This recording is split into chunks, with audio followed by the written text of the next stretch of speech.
सड़कों पर ये हुजूम देखकर आपको लग रहा होगा कि शायद ये किसी नेता की रैली के विजुअल हैं, लेकिन असल में ये किसी नेता के समर्थन की भीड़ नहीं है, बल्कि ये भीड़ नेता को भूल चुके उसके वादे याद दिलाने के लिए निकली है। मोदी जी जब भी चुनावी रैलियों में जाते हैं तो जोश जोश में बड़े बड़े वादे कर देते हैं, बिना ये जाने कि वो उस वादे को पूरा भी कर सकते हैं या नहीं। बस जनता से अगर वोट मिल सकता है तो वो कुछ भी वादा कर देंगे। आपको याद होगा 2014 में कितने बड़े बड़े वादे करके आए थे, लेकिन मिला क्या? कुछ भी नहीं। मोदी जी आज भी न जाने कितने बड़े बड़े वादे। भारतीय जनता पार्टी जब से सत्ता के अंदर आई है उसके बाद से प्रधानमंत्री नरेंद्र मोदी जी किस तरह से बड़े बड़े वादे करते हुए नजर आ रहे हैं। उसमें से एक बड़ा वादा 15 लाख रुपए का है जो हर किसी के खाते के अंदर आना था। लेकिन अब देखिए किस तरह से मोदी जी के खिलाफ जमकर विरोध प्रदर्शन हो रहा है। लाखों की तादाद में जनता सड़कों पर उतरी हुई है और सरकार को उनके वादे याद दिलाने की कोशिश कर रही है, जो वादे सरकार ने जनता से किए थे।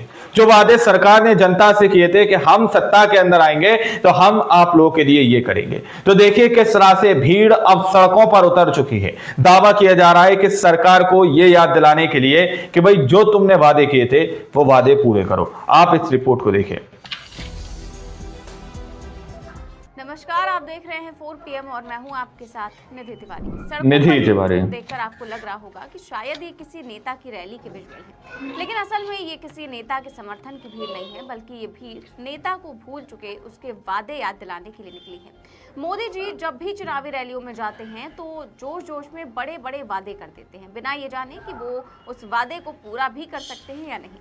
बस जनता से अगर वोट मिल सकता है तो वो कुछ भी वादा कर देंगे। आपको याद होगा 2014 में कितने बड़े बड़े वादे करके आए थे, लेकिन मिला क्या? कुछ भी नहीं। मोदी जी आज भी न जाने कितने बड़े बड़े वादे करते रहते हैं, जिससे जनता अब एक कान से सुनकर दूसरे कान से निकाल देती है। लेकिन आज इस भीड़ को मोदी का किया गया वादा याद आ गया, तभी ये लोग आज सरकार को अपनी ताकत दिखाने के लिए सड़कों पर उतर आए हैं और बता दिया कि मोदी जी अपना वादा निभाओ, नहीं तो झोला उठाकर चल पड़ो। लेकिन कौन है ये लोग और कहां से आए हैं, सब कुछ बताएंगे आपको इस वीडियो। चाय चाय चाय। मोदी जी जब 2014 के लिए कैंपेन कर रहे थे तो खूब प्रचार किया गया था कि मोदी जी अपने बचपन में चाय बेचते थे। वो खुद कई बार कहते थे कि मित्रों, मैं बचपन में चाय बेचता था। मित्रों, मैं बचपन में रेल के डिब्बे में चाय बेचता था। सत्ता पर काबिज हो गए तब सच का खुलासा हुआ कि वो जिस उम्र में जिस स्टेशन पर चाय बेचने का दावा करते थे वो रेलवे स्टेशन तो तब बना ही नहीं था। लेकिन झूठ के लिए कोई भी माफी नहीं मांगी, बल्कि मोदी जी चाय लवर वाली अपनी छवि को और चमकाते रहे। करके चाय को बीच में ले ही आते थे। कभी नाली की गैस से चाय बनाने की तरकीब बताकर साइंस पर रोशनी डाल दी, तो कभी चाय पकौड़ी का ठेला लगाने की सलाह देकर रोजगार का हल निकाल दिया। उन्होंने कहा कि फिर से चाय का जिक्र करते हुए कहा कि भारत में 1 GB डेटा की कीमत 1 कप चाय के दाम से भी कम है। मतलब मोदी जी चाय से आगे बढ़ ही नहीं पा रहे हैं। एक तरह से उन्होंने चाय का भी राजनीतिकरण कर दिया। लेकिन कहते हैं ना, कर्मा हिट्स यू बैक।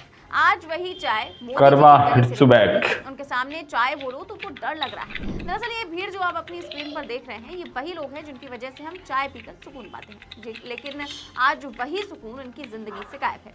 तभी आज ये सड़कों पर उतरने को मजबूर है। ये लोग चाय जनजाति और आदिवासी समुदाय के लोग हैं जो हजारों की तादाद में असम के तिनकुसिया जिले में मोदी और बिस्वा सरकार के विरोध में सड़कों पर उतरे हैं। इनका इरादा कोई देश विरोधी नहीं है, ये किसी विदेशी साजिश का हिस्सा भी नहीं है, ना इनका नेपाल से कोई लेना देना है। ये बस सड़कों पर अपना हक मांगने के लिए उतरे हैं। सरकार ने इनसे किए हैं, सरकार बस वही पूरे करती है। ये विशाल रैली और विरोध का मकसद है कि इन चाय जनजाति और आदिवासी समुदाय के लोगों को अनुसूचित जनजाति यानी कि ST का दर्जा मिल जाए। खास बात यह है कि ये विरोध उस समय हुआ जब असम के मुख्यमंत्री हिमंता बिस्वा शर्मा लगभग 10 किलोमीटर दूर एक सरकारी कार्यक्रम में शामिल हो रहे थे। मतलब इनके कदमों की आहट और इनके विरोध की आवाज मुख्यमंत्री की कानों तक तो पहुंची होगी। आज तिनकुसिया जिले की सड़कों पर 125 चाय बागानों से चाय जनजाति से जुड़े प्रदर्शनकारियों का बड़ा हुजूम देखने को मिला।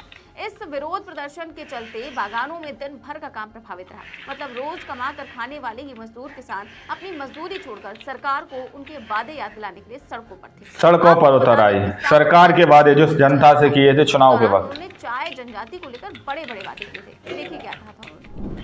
साथियों, सबका साथ, सबका विकास, सबका विश्वास, इस मंत्र पर चल रही हमारी सरकार असम के हर हिस्से में हर वर्ग को तेजी से विकास का लाभ पहुंचाने में जुटी।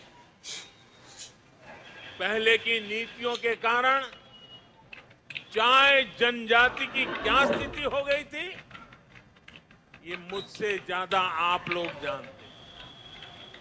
अब चाय जनजाति को घर और शौचालय जैसी मूल सुविधाओं से जोड़ा जा रहा है।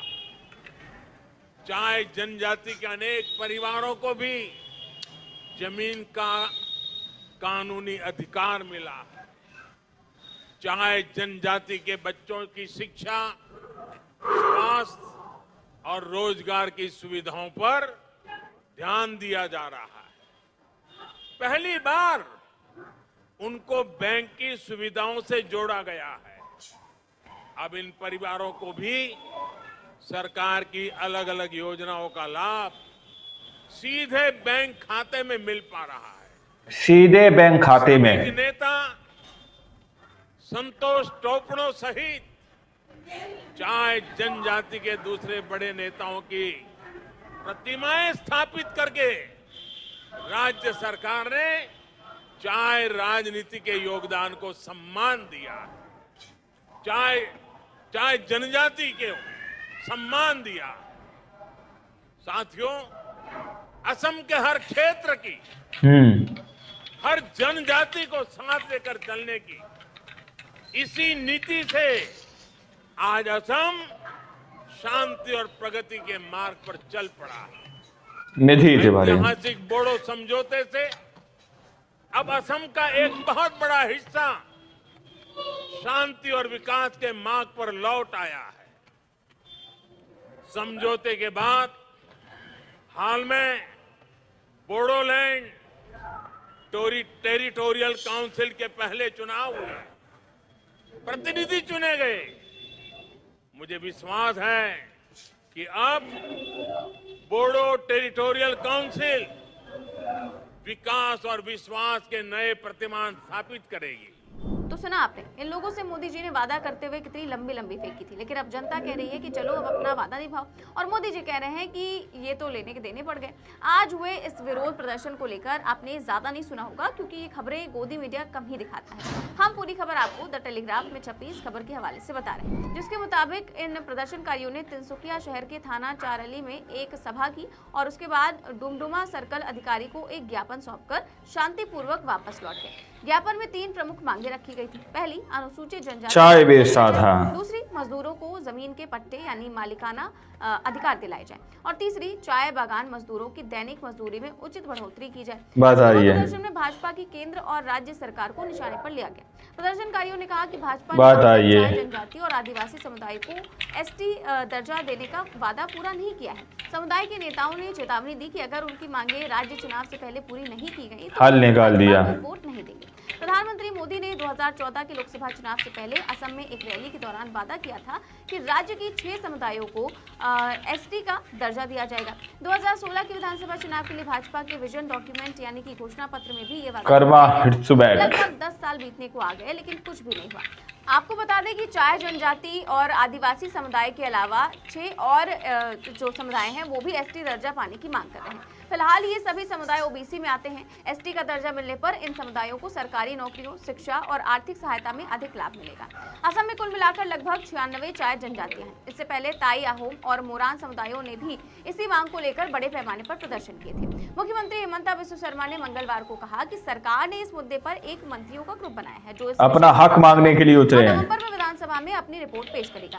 वहीं चाय जनजाति संगठनों ने यह भी घोषणा की है कि वो 13 अक्टूबर को पड़ोसी जिले डिब्रूगढ़ में एक और विरोध प्रदर्शन करेंगे ताकि सरकार की फिर से आंख न लग जाए। फिलहाल आपको बता दें कि इन दिनों असम के लिए दिन कुछ अच्छे नहीं चल रहे हैं। इधर जनता सड़कों पर है, उधर प्रदेश में बड़े बड़े नेता मंत्री इस्तीफे दे रहे हैं। अमर उजाला में छपी रिपोर्ट के मुताबिक असम में भाजपा को बड़ा झटका लगा है। पूर्व केंद्रीय मंत्री समेत वरिष्ठ नेता राजेन गोहेन समेत 18 नेताओं ने पार्टी से इस्तीफा दे दिया है।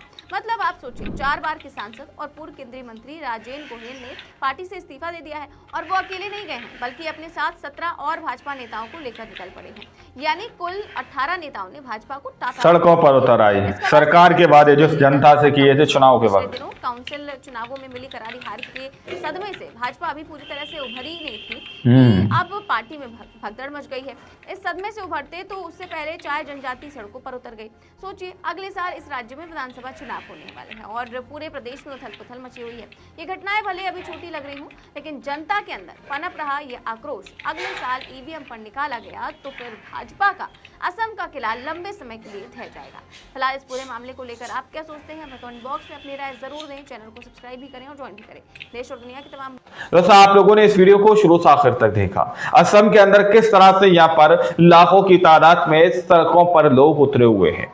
अब देखिए, ये जनता वही जनता है जिस जनता ने सरकार को वोट देकर सत्ता के ऊपर काबिज किया, लेकिन अब वही सरकार को अगर ये जगाने की कोशिश करते हैं तो उनके ऊपर किस तरह से फर्जी मुकदमे, फर्जी एफआईआर की जाते हैं, किस तरह से इनको विदेशी बता दिया जाता है। लेकिन ये किसी भी देश से प्रभावित नहीं है, ना ही ये नेपाल के लोग हैं, लेकिन ये भारत के जेनजी हैं, भारत के लोग हैं, भारत के युवा हैं, जो सरकार से सीधे तौर पर वही चीज पूरी करने की कह रहे हैं, वही चीज मांग रहे हैं जिसका वादा सरकार ने खुद जनता से किया था। लेकिन अब देखना ये वाकई में बहुत दिलचस्प होगा कि वाकई में सरकार इन लोगों की मांगे पूरी करेगी या फिर सोनम वांगचुक की तरह इसी तरह का कोई खबर सामने निकल कर आ जाएगी। यह अपने आप में बहुत बड़ी बात है। आप लोगों ने इस रिपोर्ट को देखा था, आप लोग इस रिपोर्ट के बारे में क्या सोचते हैं, क्या समझते हैं, अपनी राय कमेंट सेक्शन में जरूर दीजिएगा। मिलते हैं अगली वीडियो में, जब तक के लिए जय हिंद, जय भारत।